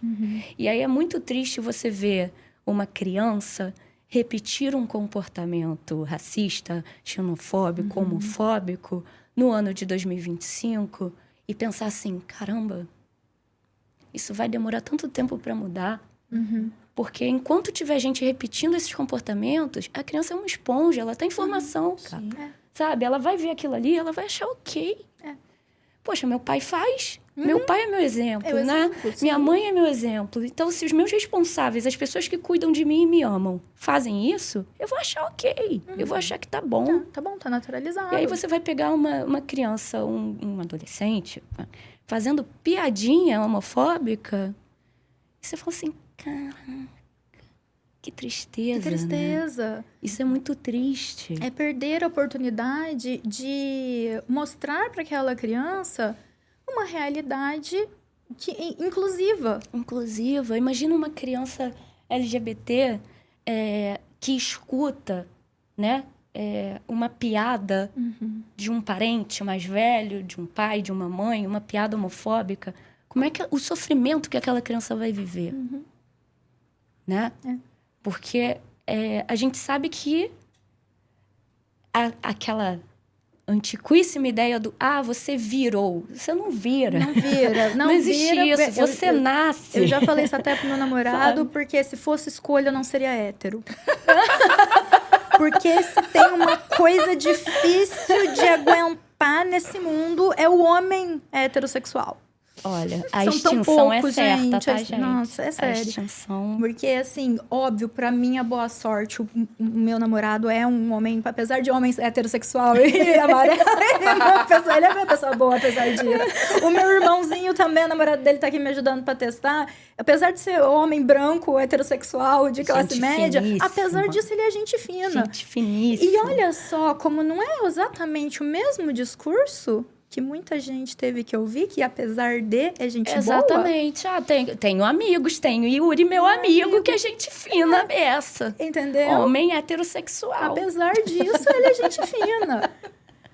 A gente tá fazendo aqui um exercício de vamos trocar os lados, então? Vamos desconstruir um pouquinho, gente. Ai, vocês não cansam, não, da mesma coisa o tempo todo? Muda. Vocês não estão de saco cheio da jornada do herói, não? Porque não eu tô. dói, assim. Não é possível. Eu acho assim, no fim das contas, tá todo mundo em sofrimento. Sim. Tá? Porque quem pratica violência porque tem uma dor ali dentro. Sim. Sabe? Então a gente tem que pensar um pouco sobre isso, assim. Para de sofrer, pelo amor de Deus. Deve ser muito triste ser assim. Deve ser muito triste. Deve ser doído, entendeu? E aí, muito provavelmente, essa pessoa, ela está passando pra frente a dor que ela conhece. Exatamente. Porque ela não sabe lidar Sim. com a própria dor. Né? Tem aquele meme lá, né, de que o pai chega estressado de casa e grita com a mãe grita com a criança grita com o ursinho de pelúcia. E é isso. Porque ele vai passando pra frente o sofrimento que ela aprendeu. E isso, quando ele não é desconstruído, ele não é questionado, ele é naturalizado. E a gente gosta de meme, né? Meme é uma coisa engraçada. Mas se a gente for parar pra pensar, assim... A gente tem esse mecanismo de defesa de transformar em piada o que dói na gente também, Sim, né? exatamente. Porque esse negócio é que nem os vários memes que tem da galera falando assim, não, mas na minha época eu comi e não morri. Apanhei e não morri. Apanhei e não morri. Meu Deus. Mas não consegue olhar no espelho e ver a quantidade de cicatriz que tá lá mal resolvida. E não consegue perceber padrões de comportamento que estão machucando os outros que vêm dessa naturalização. Exatamente. Né? Exatamente isso. E aí a gente tem esse movimento pendular onde tá todo mundo cada hora indo para um extremo. Ou para o extremo da violência ou para o extremo da libertinagem. Sim. Porque não consegue se equilibrar. E se você não está equilibrado, o seu comportamento não é equilibrado. Sim. Entendeu? Sua posição no mundo não tem equilíbrio. É verdade. Entendeu? E é aí que entra o capitalismo explorando tudo isso. Porque é de onde ele vai tirar o lucro. Porque é muito fácil explorar os extremos. Você ser ponderado é um gasto de energia muito maior do que você ficar num pensamento rasmo e ir para qualquer extremismo de qualquer dos dois lados. Exatamente. Entendeu? Exatamente. Enquanto a gente está dividido, enquanto a gente está separado, a gente é muito facilmente manipulado, né? É vida de inseto, galera. O formigueiro está isolado. O formigueiro não sabe o que acontece fora. Verdade. No momento em que eles começam a perceber que juntos eles derrubam os gafanhotos, eles começam a ter mais comida no inverno. Exatamente. Entendeu? É isso. Gente, e o desenho vai pra caramba, gente. Maravilhoso. Meus alunos não conhecem porque eles nasceram depois. Então, a gente precisa fazer um melhor trabalho de educação pop dessa galera, viu? Dessa geração. Nós, como millennials, que estamos assumindo o mundo agora. Sim. Porque isso é verdade também. Eu gosto de brincar com o pessoal. Tipo, até agora era culpa da geração passada. A partir de agora é tá culpa na mão dos nossa. millennials. Agora tá na nossa mão. A gente, como millennials, aqui nós três estamos na mesma faixa. A gente, como millennials, como pessoas que viveram a revolução digital, que lembram do mundo, que viveram o mundo analógico, que viveram a revolução e agora estão vivendo o mundo digital, mas a gente ainda tem a memória do trabalho que era, do esforço que era você viver em um mundo digital. Nós temos essa responsabilidade de que agora que a gente está ocupando os grandes cargos, essa é a hora da mudança. Sim. Essa é a hora da gente fazer. Não podemos acovardar. Não podemos nos acovardar porque tudo isso é muito facilmente tirado da gente a qualquer momento. E a gente não está falando só das conquistas sociais, a gente está falando até da própria liberdade, do próprio conceito da democracia. Exatamente. Porque a democracia e o capitalismo, eles só se conversam enquanto a democracia serve ao capitalismo. Exatamente. No momento em que a democracia parar de servir ao capital, ela vai deixar de ser relevante. Sim. E eles vão fazer de tudo para ela ser derrubada. Dentro de um sistema capitalista, a democracia é frágil. Muito frágil. Assim, é uma folha de papel. É muito frágil. Tem uma citação que eu gosto muito do final de um dos livros do Star Wars, que ela fala exatamente isso, né? Quando a Revolução chega e consegue fazer a primeira derrubada do Império, né? Fala que nós vamos errar. E vamos errar muito. Porque a democracia é errada. Ela é confusa, ela é caótica, ela é muitas vozes falando ao mesmo tempo e precisando se entender no meio de uma gritaria. Quem quer ordem é o império. Mas a ordem para ter ordem, você não tem liberdade. Exatamente. Porque a liberdade, ela só vem quando você respeita e é respeitado. Então, Exatamente isso. e não existe liberdade absoluta, porque a liberdade de um indivíduo acaba no momento em que começa a liberdade do outro. Então, sempre vai ter aquela coisa que a gente brinca dos contatos das bolhas. Quando as bolhas se encostam, tem que parar, porque senão uma delas vai estourar, Sim. entendeu? Sim. Alguém vai sair machucado Sim. se a gente não respeita o limite do outro. Sim. Né? Sim. Então, muitas reflexões divertidíssimas aí, gente. A gente vai para todos os lados. Já vai todos A os gente lados. entra em desenho animado, Sim. videogame, política, teoria capitalista. Sim, porque quer queira ou não, todas as manifestações artísticas estão imitando a vida e a vida está imitando a arte. É uma Sim. coisa retroalimentícia. Por isso eu acho verdade. muito ridículo a pessoa que vem e fala, mas eu não jogo videogame para ver a realidade. O jogo, ele é uma simulação da realidade. Assim, a gente precisa de referências no mundo real pra poder criar um videogame. Por exemplo, aquela árvore ali, todas gente. as espadas e tudo. Você precisa de uma referência do mundo real. Você não vai tirar coisa da sua cabeça. E mesmo quando você vai tirar alguma coisa da sua cabeça, você está deformando a realidade. Você não está criando uma realidade inexistente. Ela tem uma raiz, ela tem um alicerce no que você viveu ou deixou de viver. Sim. E a magia tá exatamente nisso. A magia, a ficção, ela vai nascer exatamente de eu entrar em contato com uma realidade que não é a minha.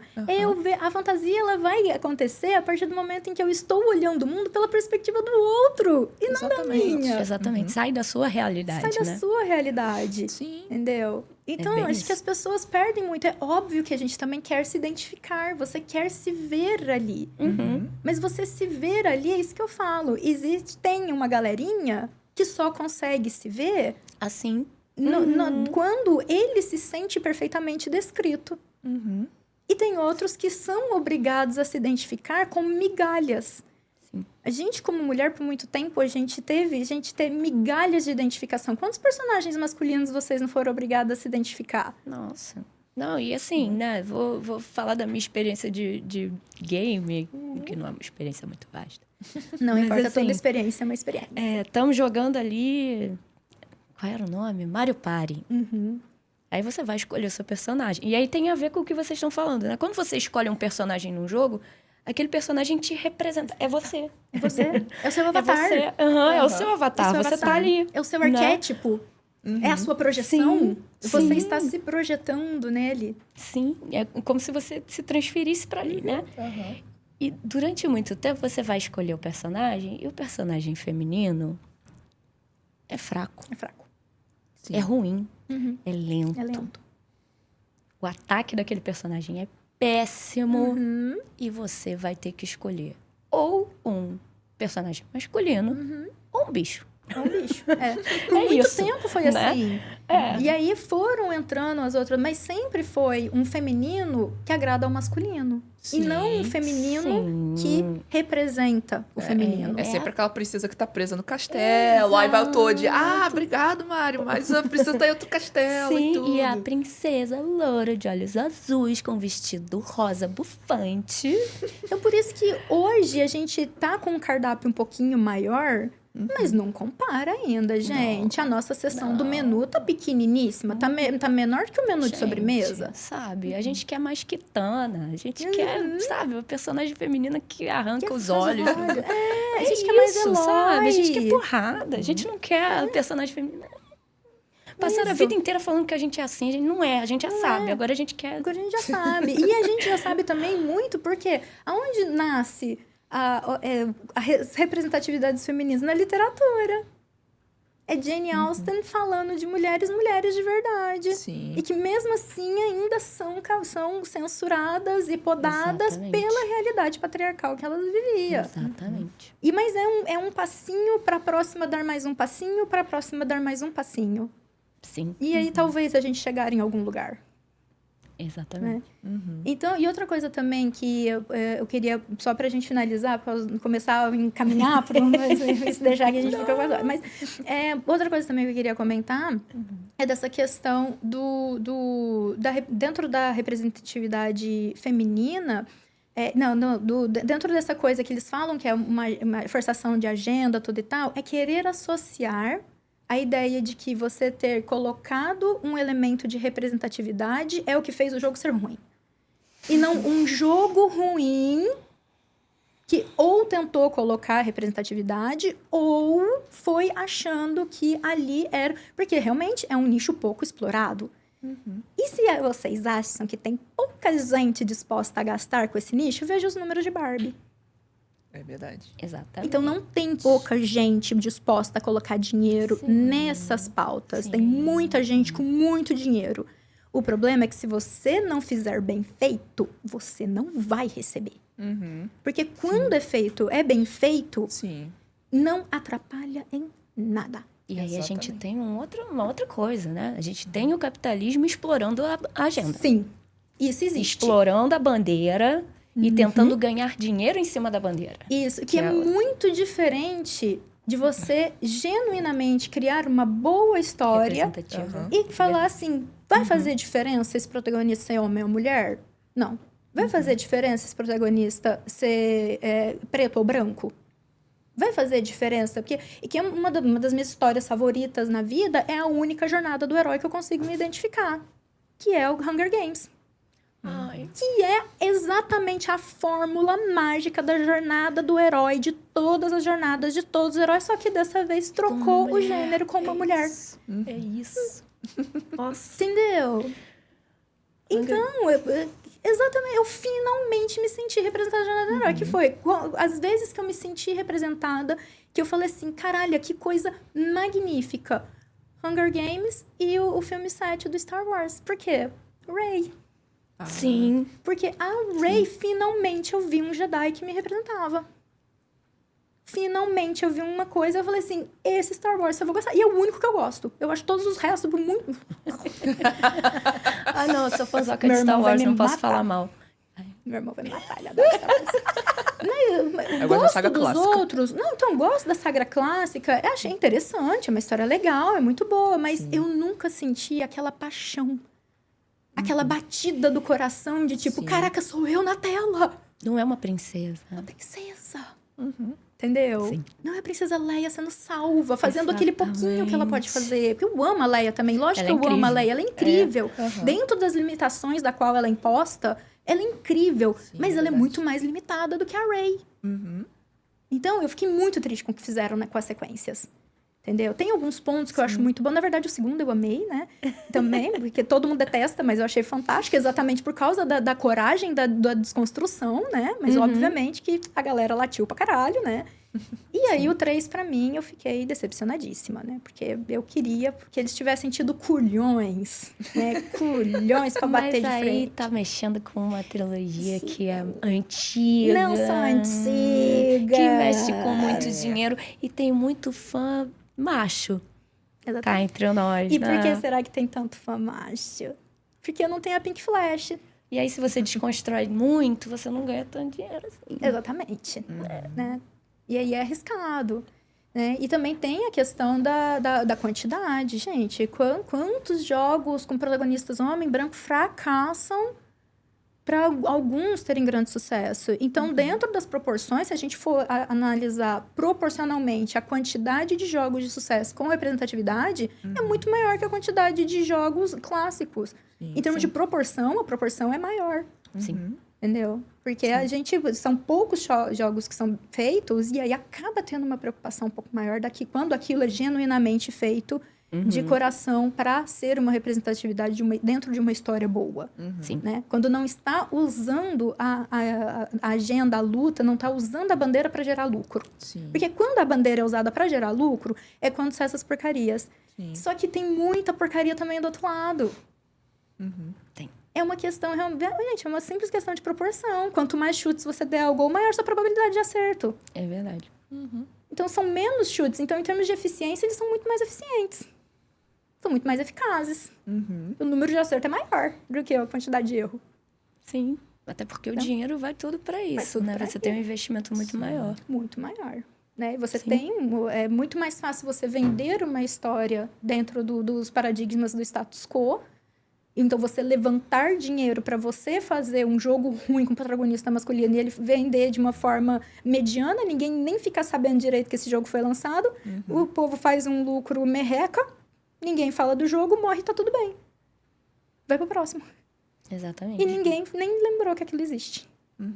Só que se um jogo da agenda fracassou por causa da diversidade. Não é porque o jogo já estava pautado a fracassar, porque se você trocasse o protagonista por um homem, ele ia continuar sendo um jogo ruim. Ou se você trocar o protagonista preto pelo branco, ele vai continuar sendo um jogo ruim. Isso não é analisado. Isso ninguém presta atenção. E nesse ponto é bem maneiro que eles tenham feito um jogo para ser bem sucedido. Para ser né? bem sucedido. Porque não tem como não ser, gente. Assim, Eu também tô desculpa. achando muito difícil. Ele tá... Pelo trailer, eu sinto que ele foi feito com muito carinho. Com muita paixão. E tudo Sim. que é feito com muito carinho, com muita paixão, geralmente sai muito bem feito, mesmo com pouco recurso. Sim. A gente já viu isso em outras obras. E é bom ver a Ubisoft fazendo isso com a série Assassin's Creed, porque antes, até alguns jogos aí foram muito criticados na época, porque eles estavam fazendo assim, como se fosse uma linha de produção. E aí, eram jogos que, como eles tinham um tempo muito curto para serem desenvolvidos, eles acabavam não tendo uma temática interessante, não tendo uma história tão interessante quanto esses mais recentes. Eu acredito que esse aí, acho que assim, tem tudo para a Ubisoft acertar bastante. Sim. A gente ainda vai jogar. A gente ainda tá... Nós estamos, digamos assim, a gente tá confiante. A gente gostou do que viu até agora. Verdade. Entendeu? O que a gente viu até aqui, do que a Ubisoft apresentou até agora, o pitch meeting tá bom. Vamos ver se eles entregam. Eu espero que eles entreguem. Eu tô muito curiosa. Tá? Tem um personagem que aparece nesse trailer que eu tô muito curiosa. Quem? Aquele cara correndo no início. Quem é ele? Quem é ele? Quem é ele? De onde ele veio? Tô muito curiosa. Muito curiosa. Também Verdade. Tô interessado em saber. Assim, é muito vai interessante ser saber qual vai ser o NPCzinho plot, né, desse jogo. O plot do jogo, porque ele tá em um momento da história do Japão que pode acontecer qualquer coisa. Sim. Tem muita coisa que pode estar Será acontecendo. que é algum daimyo famoso? Sabe? Eu fico muito curiosa. Será que é o maior rival do Oda Nobunaga? Pode Não aparece ser. nenhum símbolo, não aparece nada na roupa dele. Que agonia. Ou um Zé Ninguém, que caiu ali de paraquedas, vai morrer porque tava no lugar errado, na hora errada. Não parece. Não parece. Tem uma carinha né? de senhor de terras, não tem? Não tem por causa Tem. Tem. Tem uma carinha Tem uma de senhor de modelagem de senhor terras. de terras, de alguém que, assim, não ele tá tem muito alguma acostumado a importância. correr. Pra ele estar aparecendo nesse início, aí ele tem alguma importância muito grande ali na história. Sim. Pra gente começar para finalizações, eu quero deixar aqui, primeira indicação bibliográfica, curso da Marina Sensei. Fiquem atentos, ela vai postar nas redes sociais quando ela abrir de novo o curso de História do Japão para vocês pararem de falar merda na internet, tá? Façam o curso, é uma delícia, é maravilhoso. Tá bom? Sério. Queria fazer de novo. De vez em quando eu vou assim, já tem vontade de fazer de novo, só pra estudar mais um pouco. O curso mudou O curso agora. mudou. Olha só. Porque agora você pode fazer os módulos separados. Olha só que chique, Tá. gente. Então, não quero muita história antiga, não gosto de não contemporânea. É. Faz só a parte contemporânea. Tá tudo bem. Pronto, tá tudo bem. Né? E aqui também a minha recomendação de leitura, que nós temos um livro que eu acho que, no momento, é o livro que melhor consegue reunir as informações do Yasuke, né? Que é o African Samurai, The True Story of Yasuke, a Legendary Black Warrior in Feudal Japan. Ele é do Thomas Locke, que é professor associado na Faculdade de Direito da University Nihon, né? Então, seria Nihon Daigaku, né? Nihon Daigaku. E ele leciona no curso de História Internacional Multicultural do Japão, no leste asiático. Ele já publicou várias coisas e acredito que hoje ele é um dos principais nomes de estudo do Yasuke, né? Dessa documentação e das várias linhas de hipóteses da história de vida do Yasuke. Que, gente, pelo amor de Deus, era samurai, sim. Faça meu favor. Ok? Gente. E é raro, assim, os livros que a gente tem sobre o Yasuke... Tem um livro francês. Tem, então, esse aí eu tô doidinha nele. Tem um livro francês. O resto tá tudo em japonês. Japonês. Uhum. O resto tá tudo em japonês. Então, ter esse livro em inglês Olha que chuchu. Em inglês ele é dos poucos. O outro é a história do Oda Nobunaga, né? Mas a citação do Yasuke é 2 notas de rodapé. Né? Ele é citado no livro de realmente que o Oda Nobunaga ficou muito impressionado com aquele homem.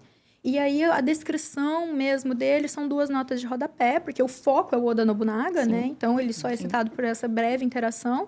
E os demais estão em japonês, em língua japonesa, ou esse livro em francês. Né? Eu esqueci o título dele agora, eu devia ter anotado. Ai, é Yasuke alguma coisa. Alguma coisa também, né? Começa com Yasuke. E, então, considerações finais, querida Andresa? Bom, mais uma vez, quero agradecer aí pelo convite. Foi muito bom, foi um papo muito construtivo, foi um papo, assim, que eu aprendi muita coisa aqui, E adorei aqui, obrigada pelo convite. Obrigada, querida. Espero que você possa voltar depois que a gente jogar o jogo. A gente vai marcar um extra, quem sabe, lá na Gamescom. A gente não faz um novo. Gosto, você vai estar em São Paulo, eu sei. Adoro essa ideia. Aí a gente já aproveita lá em São Paulo, já marca uma sala lá, a gente já faz um reencontro pra gente falar agora do jogo com o respaldo agora da gente ter jogado. Exatamente. Sabendo que apareceu ali no jogo, sabendo que apareceu ali na história. A gente faz uma parte 2 do episódio Assassin's Creed. Marina Sensei, considerações finais. Muito obrigada pelo convite. Muito obrigada, Andressa. Gente, olha, assim, sou uma jovem senhora, então a minha vivência de jogo, de videogame, já faz muito tempo. O meu jogo de videogame agora é só no celular, né?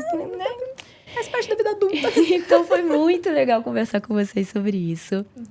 Eu sou apaixonada por Japão, então, assim, quer falar de Japão, me chama. Chama, eu vou. Eu amo. Né? E eu acho que esse jogo vai ser muito, muito sensacional. Eu tô curiosa, assim. Tô curiosa. Né? Pra ver qual é a narrativa que eles vão assumir, como é que o Yasuke aparece nisso, né? Qual vai ser a dinâmica ali. Então, foi muito bom estar com vocês hoje. Muito obrigada. Muito obrigada. Foi ótimo. Ai, meninas, eu agradeço demais vocês terem aceitado o convite. Obrigada de coração mesmo, porque vocês estão entre as minhas pessoas favoritas no mundo. Então, assim... E ter as minhas Choco Sisters aqui comigo é sempre muito maravilhoso, tá bom? Galera que ouviu a gente até aqui também, muito obrigada, tanto no Spotify quanto no YouTube. Se tiverem qualquer comentário, pode escrever na caixa de comentário, pode mandar e-mail. Eu já vou avisando que vim com palavra de baixo calão ofendendo. Eu vou bloquear, é simples assim, né? Eu prezo a minha sanidade mental acima de tudo, tá bom? Tá? Então, muito obrigada, até o próximo episódio e... que a luz dos cristais brilhe para todos vocês. Tchau, tchau!